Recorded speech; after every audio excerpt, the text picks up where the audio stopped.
বন্ধুরা আসসালামু আলাইকুম। আশা করি সকলেই ভালো আছেন।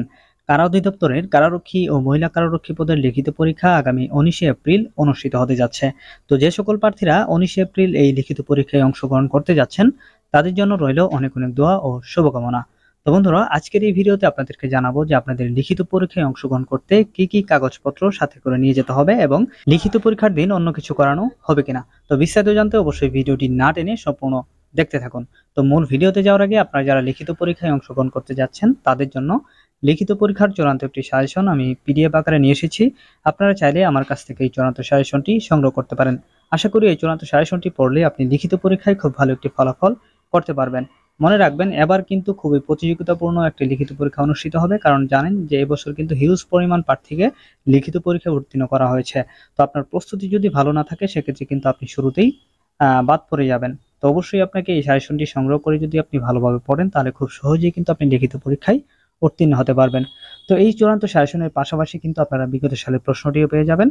তো এই চূড়ান্ত সাজেশনটি পেতে স্ক্রিনে দেওয়া নাম্বারে রকেট বিকাশ বা নগদে দামমাত্র মূল্য 50 টাকা সেন্ড মানি করে হোয়াটসঅ্যাপ অথবা এর মতো মেসেজ করলেই আমি আপনাদেরকে সাথে সাথেই এই চূড়ান্ত সাজেশনটি পাঠিয়ে দিব।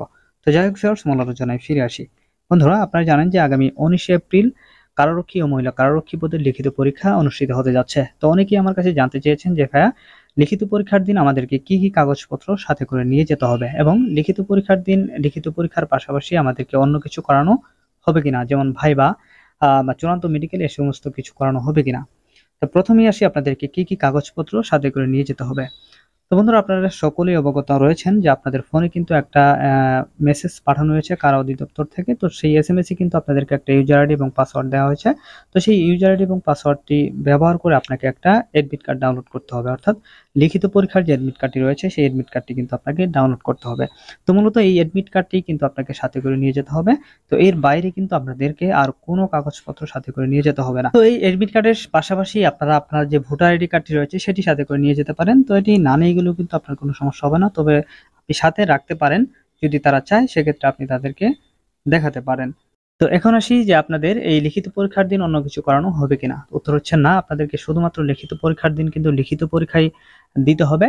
তো লিখিত পরীক্ষা দেওয়ার পর আপনাদেরকে কিছুদিন পরে গিয়ে কিন্তু এই লিখিত পরীক্ষার ফলাফলটি প্রকাশ করা হবে।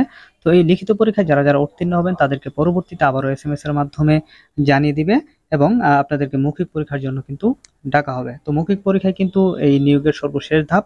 যারা মৌখিক পরীক্ষায় উত্তীর্ণ হবেন তাদেরই কিন্তু চাকরি নামক সোনার হরিণটি পেয়ে যাবেন। তো বন্ধুরা আশা করি সম্পূর্ণ বিষয়টি আপনারা বুঝতে পেরেছেন। তো ভিডিওটি ভালো লাগলে অবশ্যই ভিডিওটি একটি লাইক করে দিবেন। আর আমাদের চ্যানেলে যদি নতুন দর্শক হয়ে থাকেন তাহলে রিকোয়েস্ট থাকবে চ্যানেলটি সাবস্ক্রাইব করে পাশে থাকা বেল আইকনটি বাজিয়ে দেওয়ার। তো আজকের মতো এখানে বিদায় নিচ্ছি। ভালো থাকবেন সবাই। আসসালামু আলাইকুম।